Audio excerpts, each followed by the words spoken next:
Welcome back. It's been a little while, but we're back on the Success for Life podcast. I'm here with David Levin. We're going to talk specifically today, and sports obviously being in my wheelhouse, we're going to talk about the inner game, the mental part of your game today.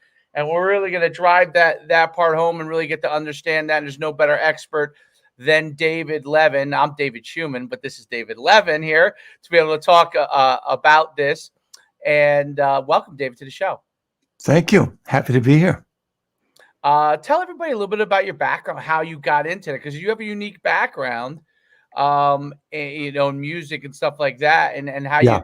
kind of got into the kind of the mental side of sports.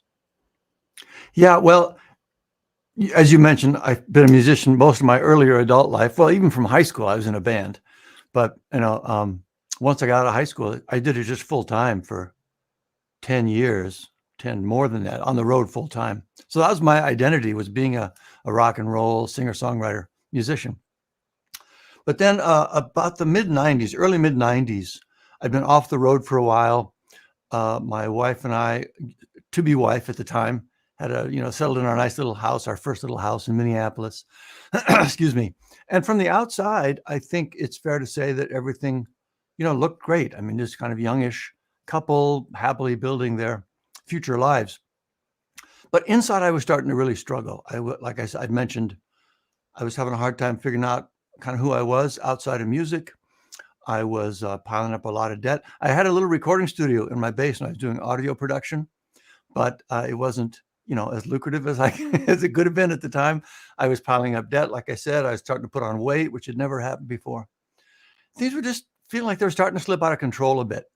And the worst part of it was that looking forward, I couldn't really see how the trend was going to change. I mean, things were still fine, but just looking forward, it just felt kind of frightening and worrying. How are things going to get better? I don't understand what's happening now. I don't understand now why. I know what I should be doing. I know it would make me feel better. And for some reason, I'm not doing it. I don't understand it now. How's that going to change? But one day I had this strange experience. I've come to call it my Wizard of Oz experience. And basically what happened was I felt like I sort of clicked into this different perspective where all of a sudden I saw how the inner game really works. And by the way, this experience is not 100% unique to me. If you're a sports guy, you might know the book, The Inner Game of Tennis. Mm-hmm. Classic book. We can talk about that later if you want. That the author of that had that same sort of insight. There's something else going on I hadn't observed before. A famous book from a different direction is from a guy named Eckhart Tolle, The Power of Now. Similar insight for him. But basically something just clicked. And all of a sudden I go, oh, now I actually see what's causing those things I just mentioned, what's causing me to not do the things I know I should be doing and that I would feel better about. And from that point on, everything in my life started to shift. I mean, it takes a while for things to really manifest and show up and, just be actually different. But as I look back on my life, everything I'm proud of happened since that time. The music career kind of took off again, had a nice little career, depending on how you look at that. Got into writing books and speaking. Been just, remarkably fortunate there. One book wrote with a friend of mine, over 1 million copies sold. Family, life. I mean, just everything about our life now is so much better than I ever imagined it would have been during that period. And I think it's all having to do with that. So then around 2010 or so, I decided I just really feel motivated to try and sort of formulate this in a way, because it didn't feel, like I said, it didn't feel like something that was unique to me, like some, genius insight that no one had had but me. But it did feel like it wasn't being presented in a way that was as accessible as I imagined it could be. So I started working on this project that ended up in the book, Raise Your Inner Game, and then more recently, the Raise Your Inner Game Sports Academy, just to help people have that same sort of experience. Oh, I see it now. Oh, now I have a sense of how I actually could turn things around and get myself back on the track that feels like who I want to be. What are some of the things that you feel, I guess, first people in general struggle with What did you struggle with as far as being able to get on track and be able to get yourself moving in the right direction? The big thing is what I touched on a minute ago. It's just this sense of, we know what we should be doing. If you say to me, I've got a problem with my weight, we both know what the answer to that is, right? I mean, I've got a problem with, impulse control around money, Mm. managing my money well. I've got a problem with being present with my family and friends. I get distracted. We all know what things we could do, at least we know theoretically, that would help us be more successful, probably, certainly help us feel better about ourselves, help us be a better service to the people in our lives, but we don't do them. To one degree or another, we consistently come up short of what we even know for ourselves. We don't need to learn a whole lot of new stuff. If we could just close that gap between what we know would serve us well and what we actually do, things would be just transformed. That's the big thing. And it's sort of a downward spiral too, because it feeds on itself. Every time you again know you should be doing this and you don't do it, it adds to the weight of that argument to not even try next time. You keep telling yourself you're going to do it. You never do. Just give up. It's just, it builds on itself to expand that gap between what we're doing and what we want to be doing, if that makes sense. Yeah, that makes a ton of sense. Almost a self-sabotage, should I say? People, why do people self-sabotage? Obviously, no one does it intentionally, but what are the things that people get into that end up becoming a self-sabotage that limits their ability to move forward? And then I definitely want to go to athletics because Yeah. um, me being in sports and my business being in sports, I want to hear about that. But what Yeah. is it? Because I see this happens in everybody's daily life, and the people self-sabotage. What are some of the things that fall into that? How does that happen? I got a couple different kinds of answers that aren't going to be what you normally expect to hear. Whatever you that's you're the expert. I want to hear it from you. Normally, when people consider the answer to that question, they end up thinking about the particular kinds of thoughts we have. What is the thought that I'm hearing that's making me self-sabotage? And there'll be things like, you're not worthy, you can't do it. Maybe if you do try and make yourself better, you're going to lose your circle of friends. Maybe there's some deeper sort of historical trauma. We look for those kind of things. And I'm not saying those kind of things aren't having an effect. But where my work goes is more of a mechanical approach to that. So here's what I mean by that. It's not necessarily what the thought is that comes up and says, don't do it. You don't need to do it. It's the fact that the thought is there. I understand that very well. Let me try it one more time. If you and I are both in the same situation and something's making me self-sabotage, I'm hearing a thought that's causing me to self-sabotage. It's a different thought than you're hearing. Our own biography, our own story, our own life situation makes each of us hear different arguments that go into that self-sabotage. But at a mechanical level, it's exactly the same. And here's what it is. There's a moment I'm focused on doing this, like say, for example, not having a snack today before lunch, if it's a weight loss sort of focus. That's my intention. I'm going to resist snacks today. And then all of a sudden there's a moment where something comes up. It's a thought. Oh, it's fine. And again, mine will be different than yours, but the mechanics of that thought coming up are the same for both of us. And that's what I clicked into back in that Wizard of Oz moment. I realized it didn't matter what the argument was that was pulling me off track. It was the fact that something was initiating that argument. It's like there's a person standing there saying that to me. So rather than try and get all wrapped up in debating with that argument, well, whatever you do, you would counter whatever idea was pulling you off track. Now, when I picture it as actually somebody there, I just say, cut it out. No, we're not going to do that.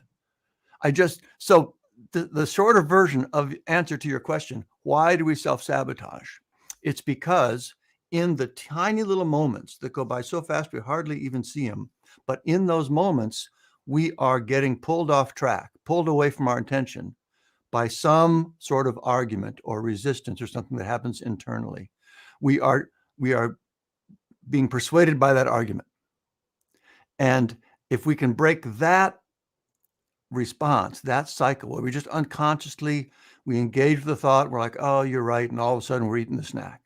If we can engage with it at that level, it gives us a remarkable amount of power to stop self-sabotaging.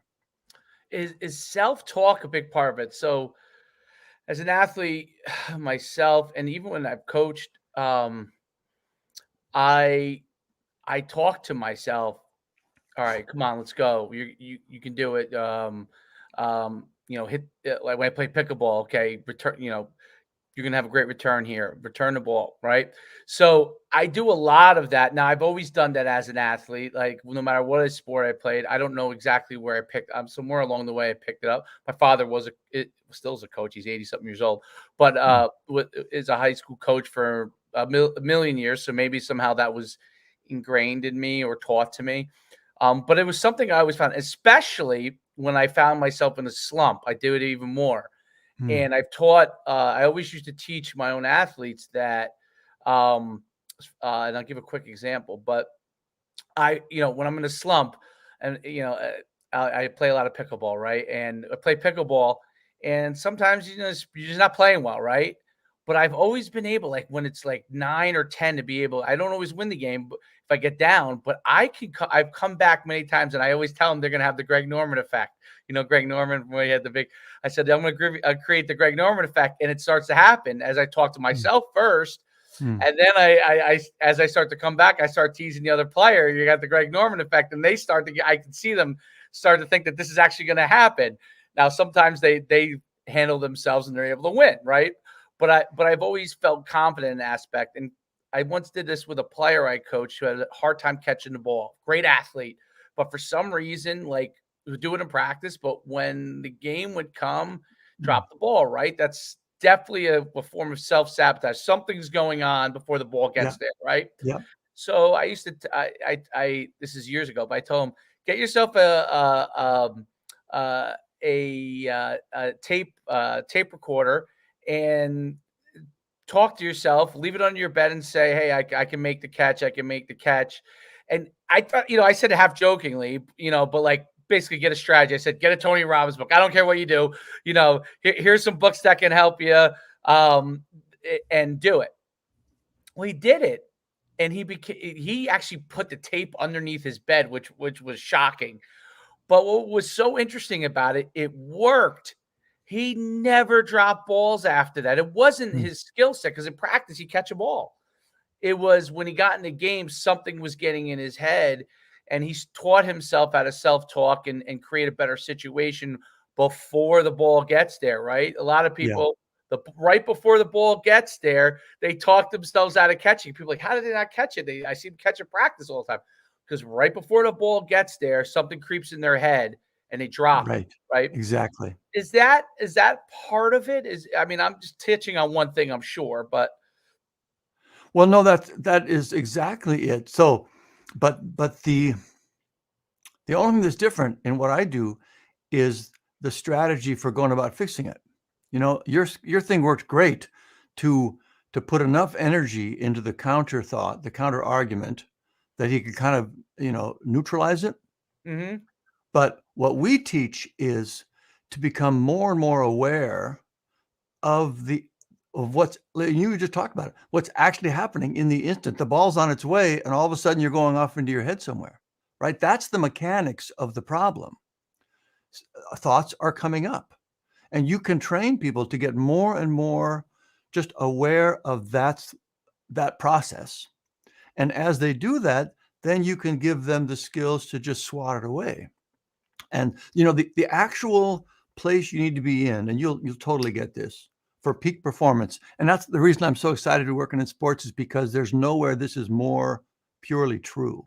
right. To really perform at your highest level in competition, you need to be completely present and focused. You can't be off in your head doing anything. You got to be here. And this teaches them how to intentionally do that whenever they need to do it. So, again, his case was something happens, he gets off in his head. That's the case for everybody. That's the mechanism of it. And the more you can learn to engage with it at that level, it's just like any other kind of coaching. With any other part of the game, to really improve performance, you get granular in teaching the mechanics of that, whatever that activity is, whatever that element of the game is. Well, this takes that same sort of practical approach to the mental game. And that's where the real power comes from. Yeah, so the book you mentioned earlier, The Inner Game of Tennis, Yeah. was I read it many years ago, and I don't want to butcher it because I've forgotten probably 90% of the actual things. I may apply to my life, but when Yeah. I remember actually reading it because I wasn't a tennis player, but someone said, "Hey, this is a book. It's says tennis, but it's really not about it's about the mental aspect of competition and improving, right?" And I found that book so interesting because tennis is it's an individual sport, right? And it's just really you and the other person. Much like if you're a wrestler, and the biggest things that happen are things not just that's on the court, that's part of it, but what's actually going on in your head. And I always say what they touched on great is it's when you're way better than someone, I mean, yes, there are upsets, but in general, 9 out of 10 times you're winning because you have a inherent confidence because you already know that you're probably better than them. And yes, upsets happen. They happen all the time in sports. The upsets happen is when the person who is not as good all of a sudden stands their ground. And that's when the person who is somewhat I don't know if that's the word, but overconfident that this person is not as good. And now they're like, whoa, they are as good.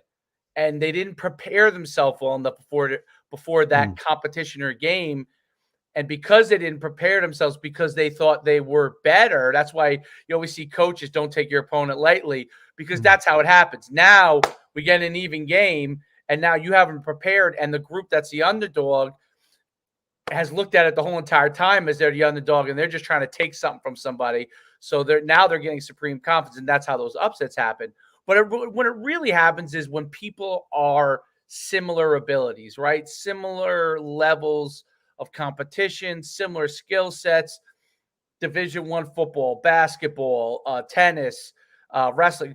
You're going against another person that's accomplished a whole lot of stuff, a whole lot of things in their life.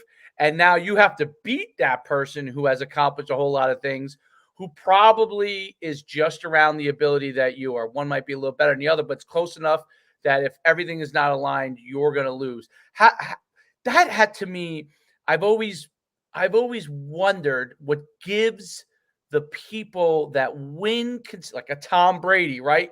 Oh, Tom Brady's the best. He's not like he's the best by far. I mean, there are guys that are very, very, very close, but how does he win over and over again?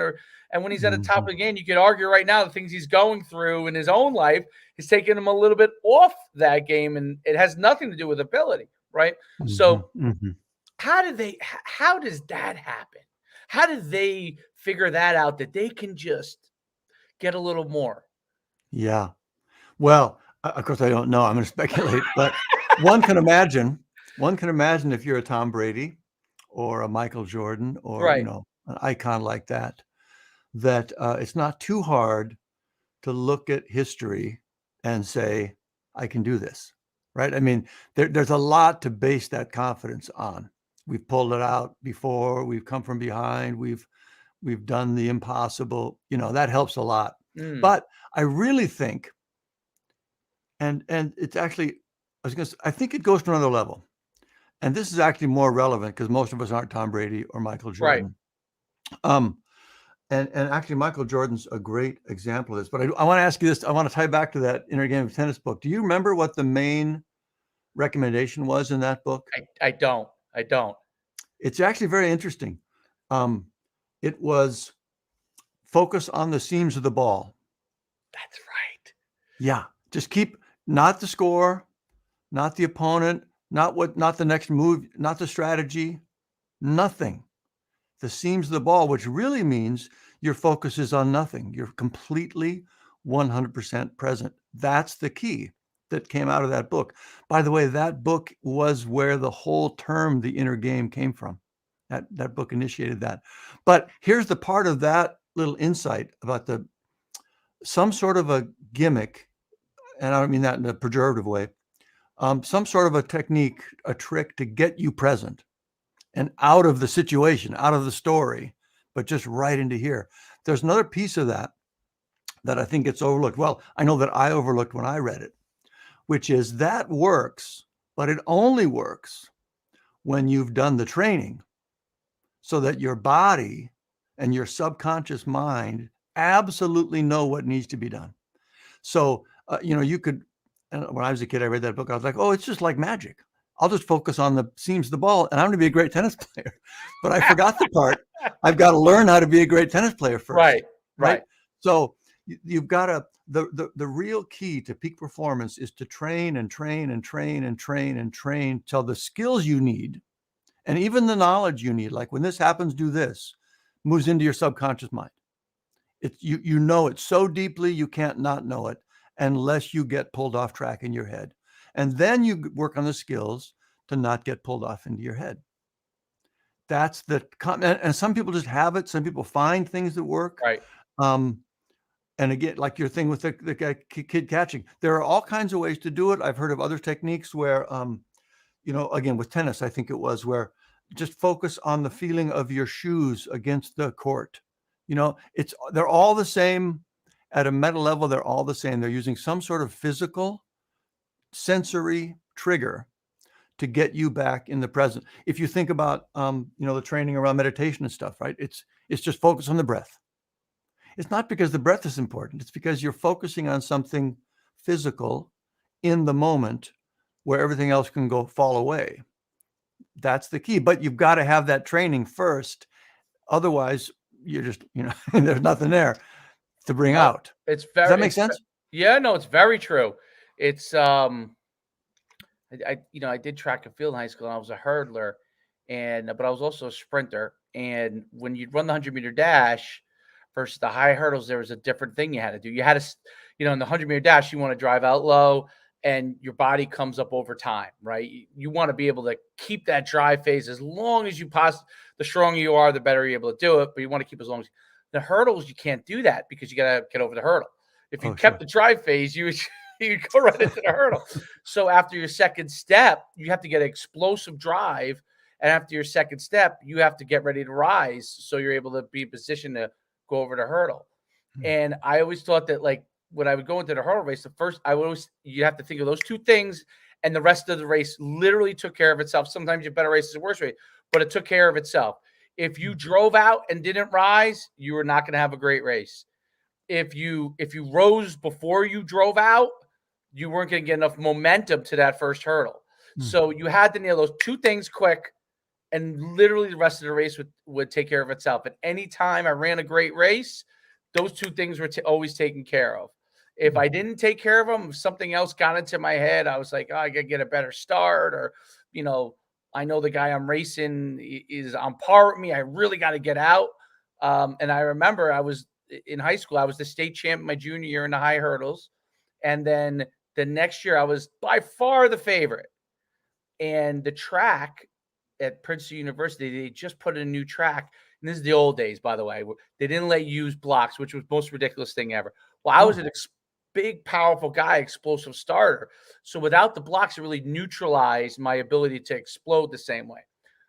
So the whole time I was thinking about not slipping at the start. Instead of just focusing on what I had to do, just adjusting I was trying not to slip. And it got into my head, and mixed with the adrenaline, I slipped, which is what happened. And then I exploded and never rose up. So I actually had caught the guy by the first hurdle, but because I wasn't in position, I kind of was in an odd position where I wasn't really high enough to just step over like I normally would. And it caught my foot underneath my foot. It never happened to me, before or after, but my foot got caught underneath the trail leg, and I went down, and I lost it. Obviously, yeah, I went down. So it's interesting how these little things, something so small. I was the best guy. There was no reason for me really even to be worried, but I was thrown off my game in the quarters, in the semifinals, because I wasn't running as fast as I normally would run, but I was still better than everybody. But in the finals, my head's like, I got to get a good start. There are other guys that are better, that'll be better, even though I was the favorite by far. And it got into my head. And then I ended up falling. So that's an example. Like, the year before, when that wasn't the case, I was the state champ as a junior. It was the same guys the next year, or probably not even as talented as guys the next year, because I was a year older. And those are like two examples of when you're supremely confident, you're good, you're good to go, and you're focused on what you need to, and you win, and you're the best. Here's the best guy, and I lost focus on something. I was worried about something that really had a small part of what I had to do, and it ended up messing me up. So it's a mental game. People undervalue it because even as coaches, we undervalue it because we're like, well, we teach this every day, but there's another level to it. You know what I mean? There's a reinforcement to it. And that's where people like yourself come into it, where guys don't think about that. Coaches are thinking about the day-to-day, the tactics, the strategy of the game, and they're not thinking about the inner part. Well, also, I'm just ask you about this, if I could. Yeah. You say we teach it every day, but do you teach it like the coaches I talk to? Yeah.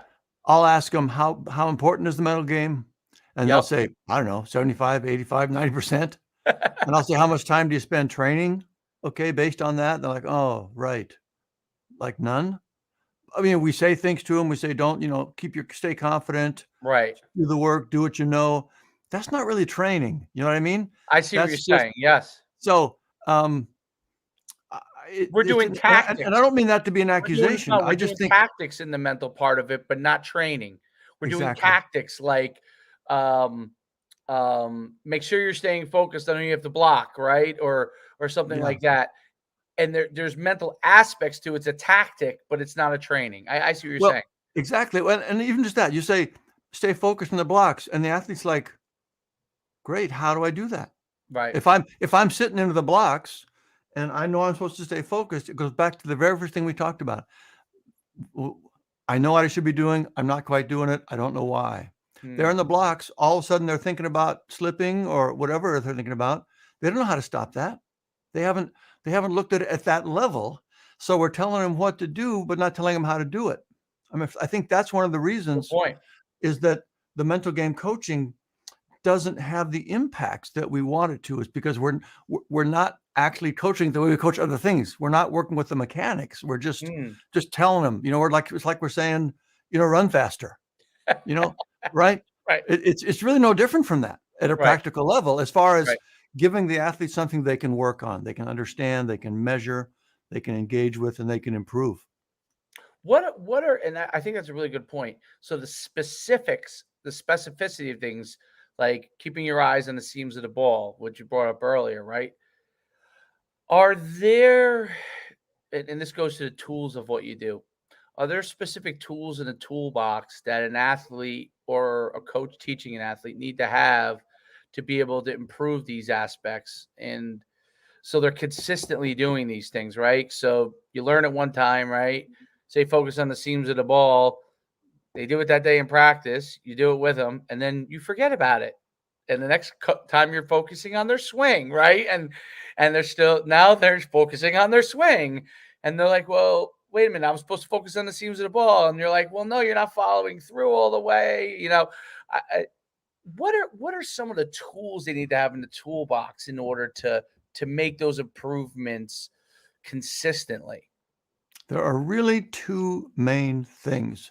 And the first isn't so much a tool as it's just having that insight that I had and that other people have reported having. It's helping them really not just, okay, I hear what you're saying, but to actually have the experience of observing their thoughts coming up in the moment, their emotions coming up, their physical impulses coming up, to have them start to see those and recognize that that's what's happening. I keep calling it just slowing the tape down. Just look at those moments when you're getting pulled off track and observe it. So, for example, an exercise that would help one do that. It's the simplest stuff, but you just sit down and you just get quiet for a moment and you just observe what thoughts are coming up. There's one. Don't engage with them. Don't judge them. Just, oh, I'm thinking about that. Now I'm thinking about that, just to see it happening. But then to take that to the next level, where the ultimate end result of it is basically to get to the point where you really genuinely feel that there is like another person inside there.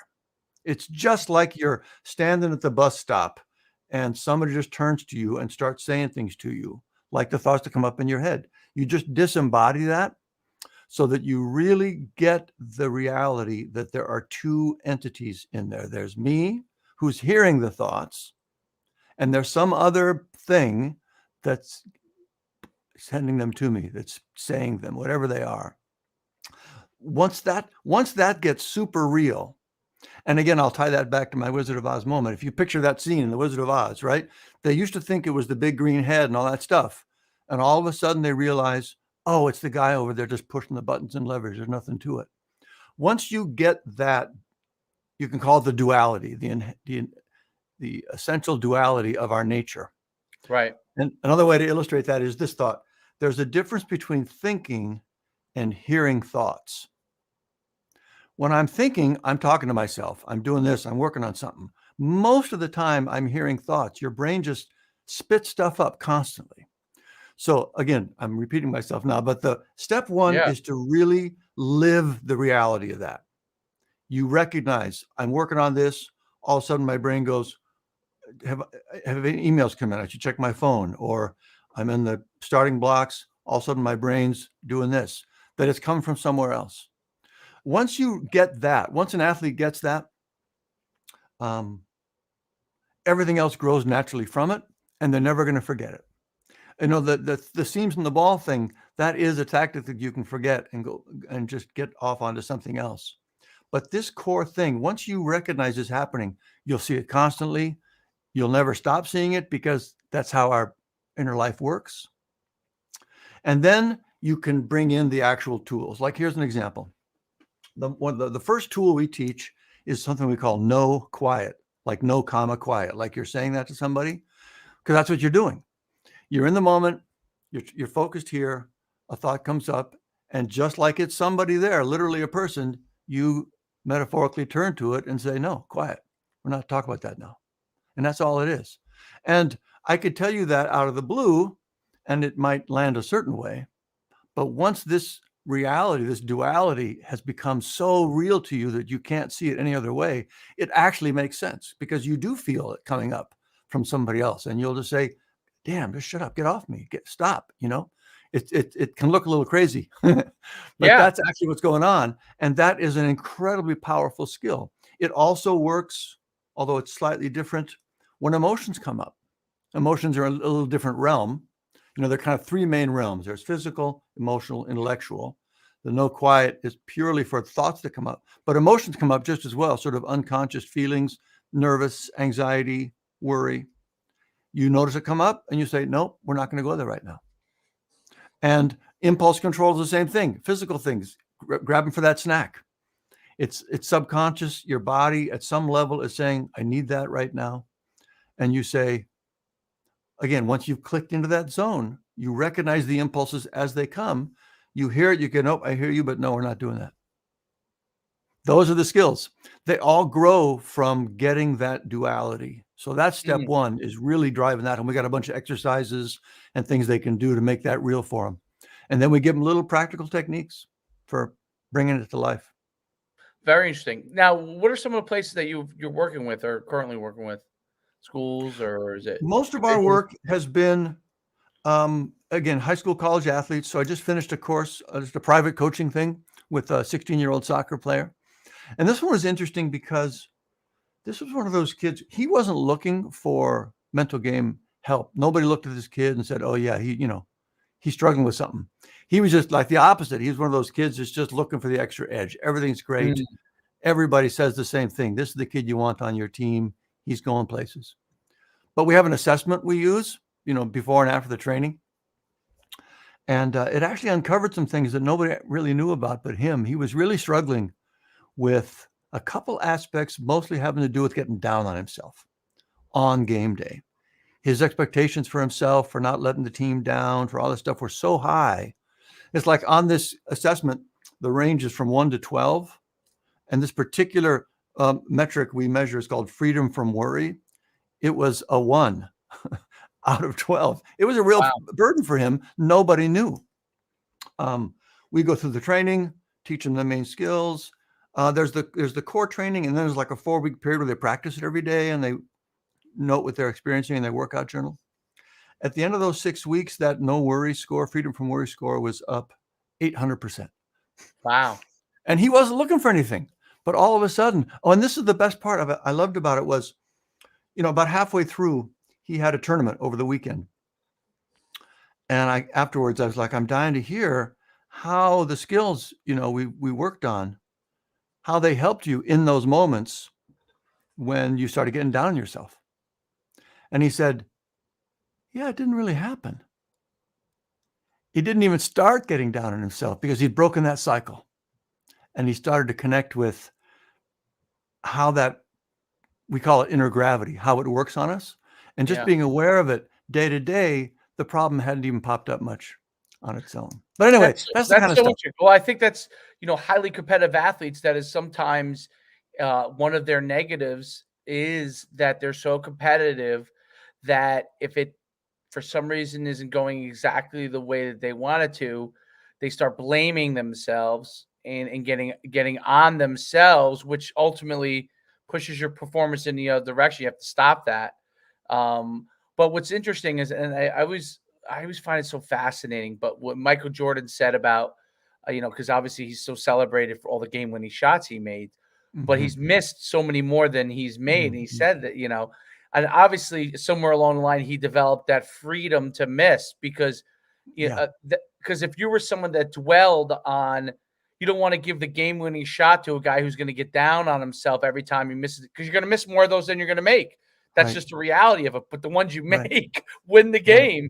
So it's an interesting component. So obviously at some point, either, however he did it, he figured that. But that always sticks in my mind because that's what you're talking about, that freedom to allow yourself to just compete and not worry about whether it's a win or a loss, or, you can address all those things after, but in the heat of the competition, to not worry about that allows you the opportunity to take the game-winning shot, right? Because how many pros, they never take their game-winning shot, right?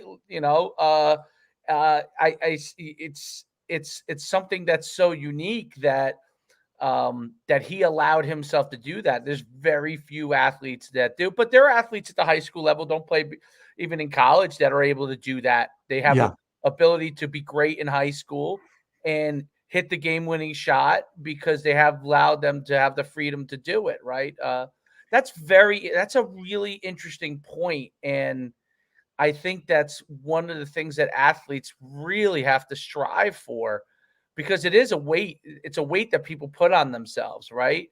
And then all of a sudden they're passing the ball at the end instead of shooting it, right? It's like you want to take that shot. You want to have the opportunity. It's funny. And this is so interesting. And I find it because I coach my son's 7 years old. A very, very good athlete. He's got some good genetics too, but he works hard at it. But he's one of those guys that's super intense, like just super, wired, and we lost the game. It was a flag football game. We lost the game the other day. It's first loss. They'd won a bunch of games. They lost the game.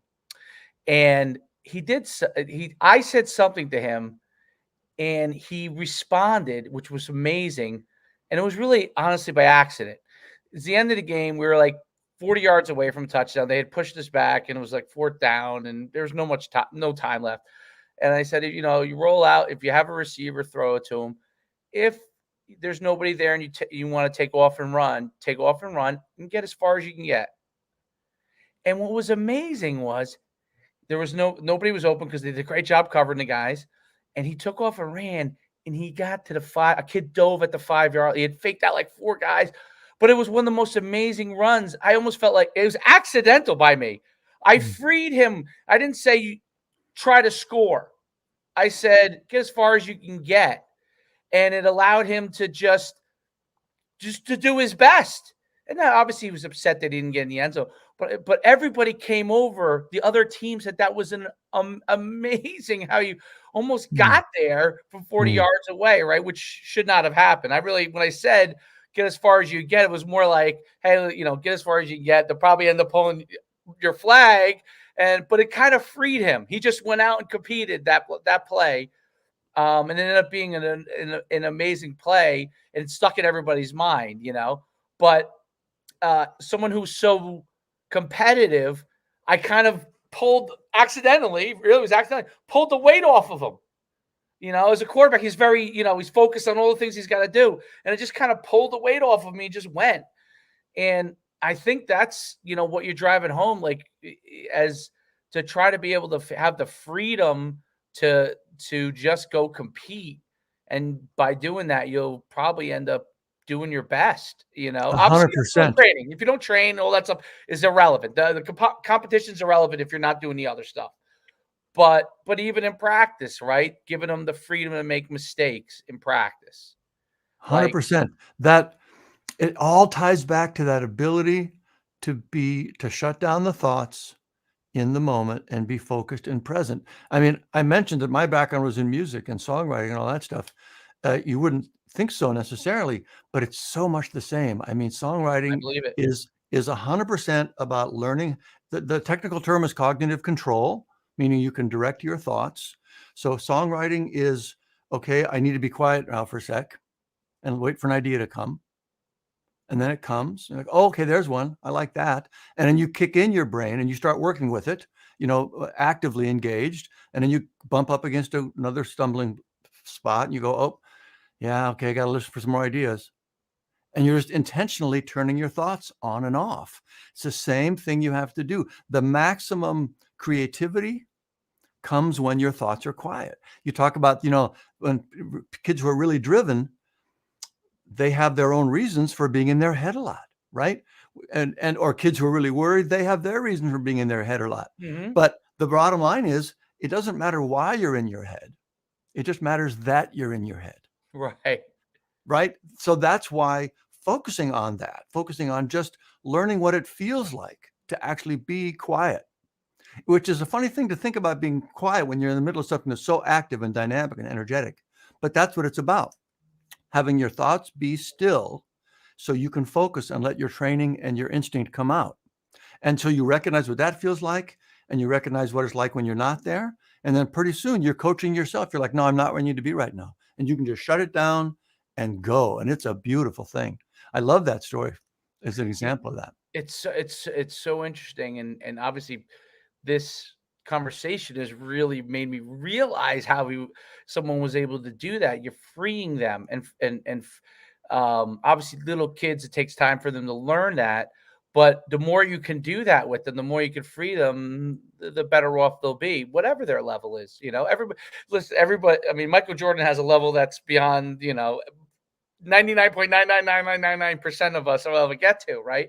The greatest musicians have a level that is far beyond most, but within our own ability, we can maximize it by doing these things instead of sabotaging what our maximum is. And I think that's right. Ultimately, that's what peak performance is about. What you're talking about from a peak performance standpoint is, how do you get to whatever your maximum is, or as close to that maximum, without standing in your own way? Because I mean, you could tell me, but probably most people don't come close to reaching it, right?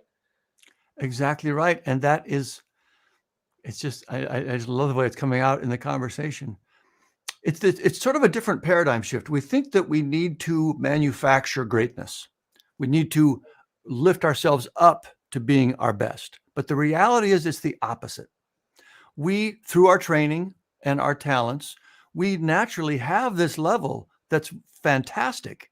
But there are things that go on in our inner mechanisms and mechanics that stand in our way, that pull us down, that keep us from there. So to reach our best, we don't have to create some new place. We just have to remove the things that are keeping us from getting there. Once you get a handle on these distracting, again, this gravity stuff, all of a sudden you're like, oh my God, it's like you said, they're unburdened. They're free to just emerge at their capacity, if that makes sense. And by the way, I have to say this little story before we go. Yeah, it's go Michael ahead. Jordan, because you mentioned Jordan a couple of times. I tell this story a lot, and I don't think it's a coincidence that he was this great and that he demonstrated this skill. I'm just from the story. So, he's famous for having amazing focus, to say the least. Also famous for that big old wattage of gum he'd be chewing on the sidelines. And a journalist asked him one time, so when you're on the sidelines, coming up on those big moments, I see you chewing that gum there.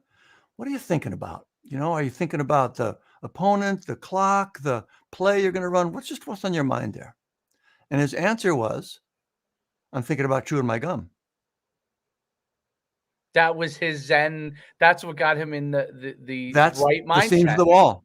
Right. That's just evidence he's not thinking about anything. He's totally focused. So when you talked earlier about having the confidence to take that shot, that key shot, I really believe at that level, he knows he's got the skills. Right. He's not doubting his skills. Right. So he takes the shot because he's not entertaining any thoughts that he shouldn't.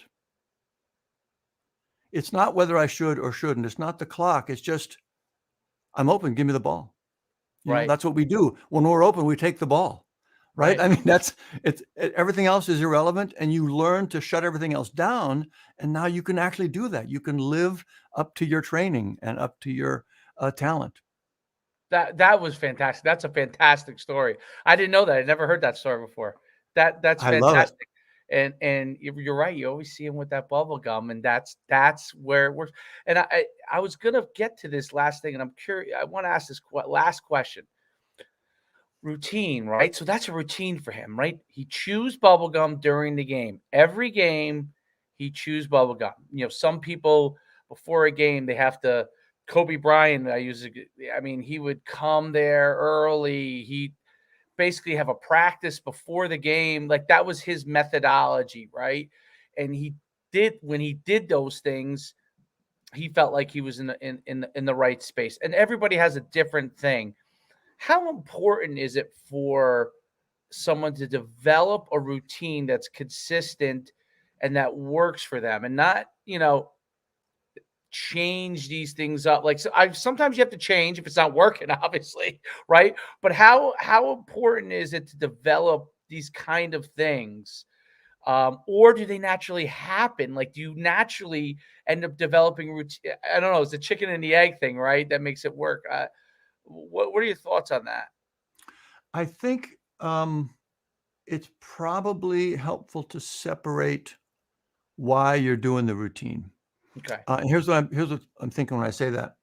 If the routine has to do with getting you physically where you need to be, warming up your muscles, doing the, kickers, right? Kicking and kicking and kicking, those kind of things for your physicality, those probably need to happen, right? But my concern would be if the routine is meant to get you confident mentally, it's fragile. Because things can go wrong with your routine, and you can get all locked up on, did I do it exactly right this time? Did I miss something? And if I didn't do that routine right, I'm not going to be right. You know what I mean? When you rely on something external like that, it can create its own problems.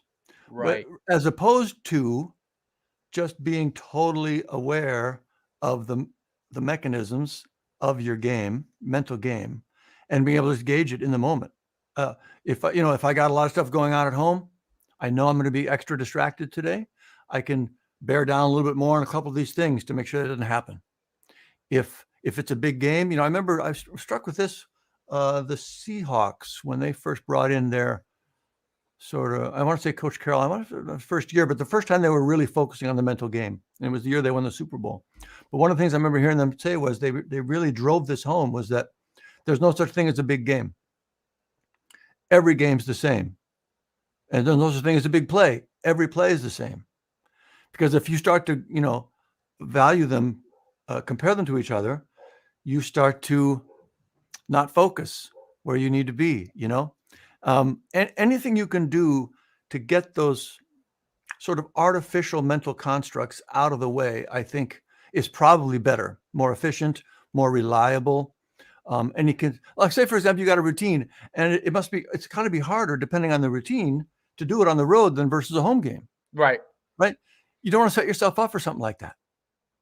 It's a great point. That's a really, really great point. I never thought about it from that standpoint with routines and stuff like that.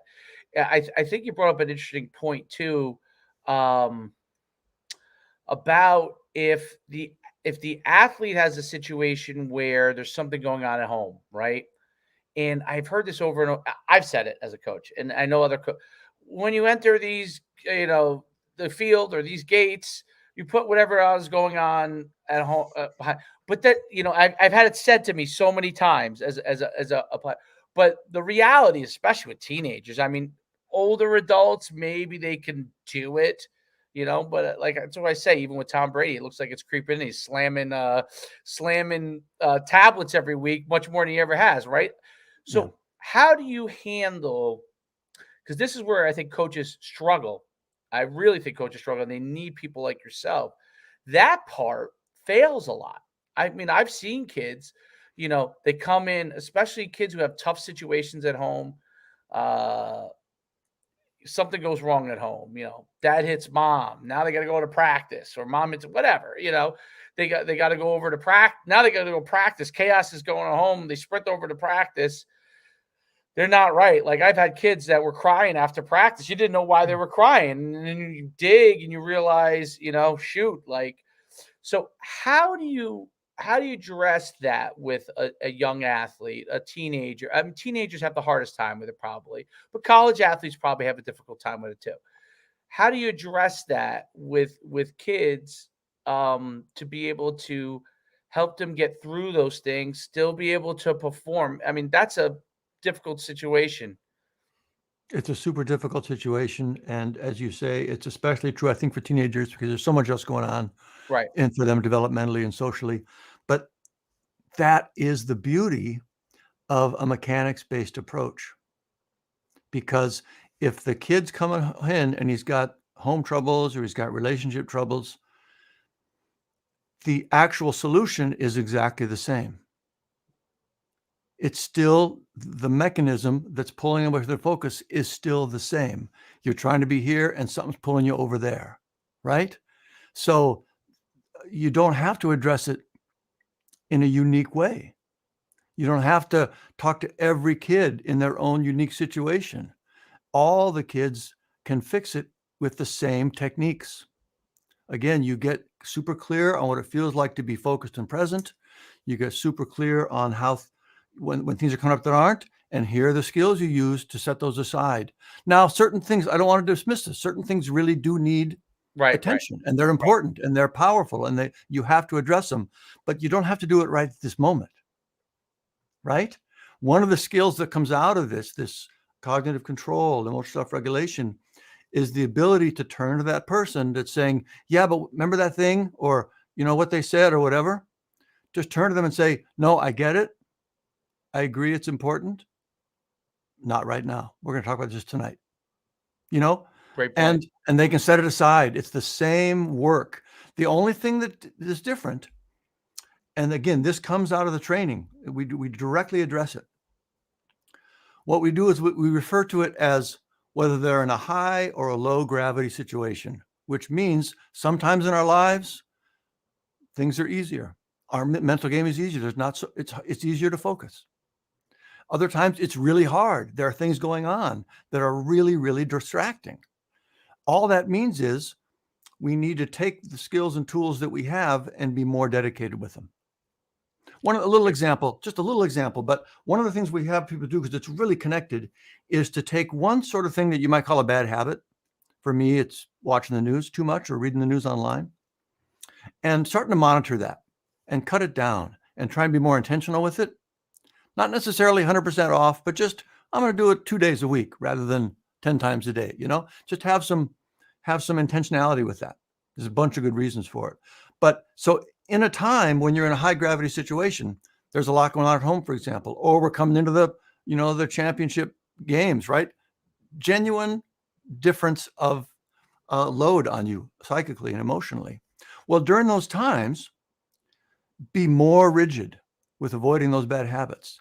Be more on top of doing your daily kind of sitting exercise, kind of the meditation kind of stuff.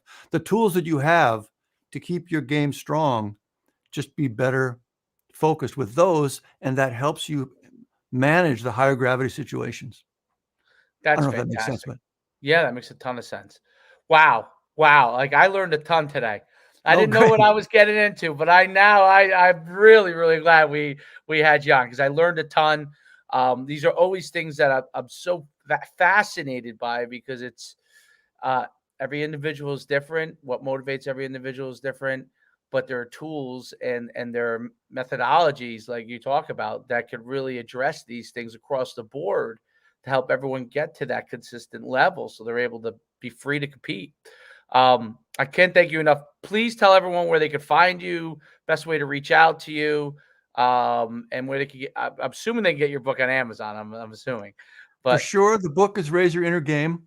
If you're a coach, or if you're thinking about the sports context, I wouldn't necessarily recommend going there first. okay. I mean, it's the same material, but it wasn't written for sports at all. It was written for adults in the workplace and their lives and stuff. And it's the same core concepts, of course. But as far as what's going on now and the sports application, it's raiseyourinnergame.com.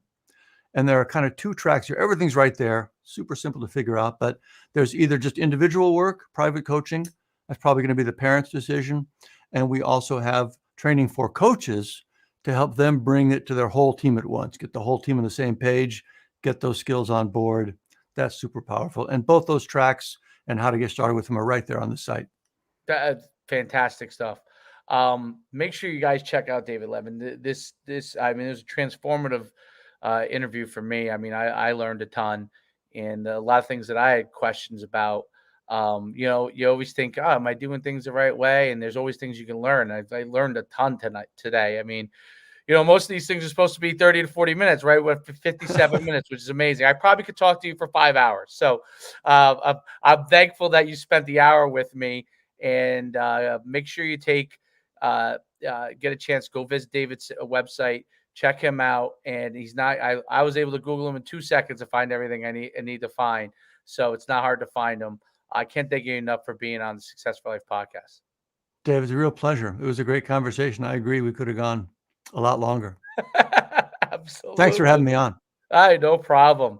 Till next time for the Success for Life podcast, please subscribe, like. I mean, we love doing these podcasts with these great guests like David, and that always helps build that algorithm. And that way we can continue to bring on great guests. Thanks again, David. Thank you.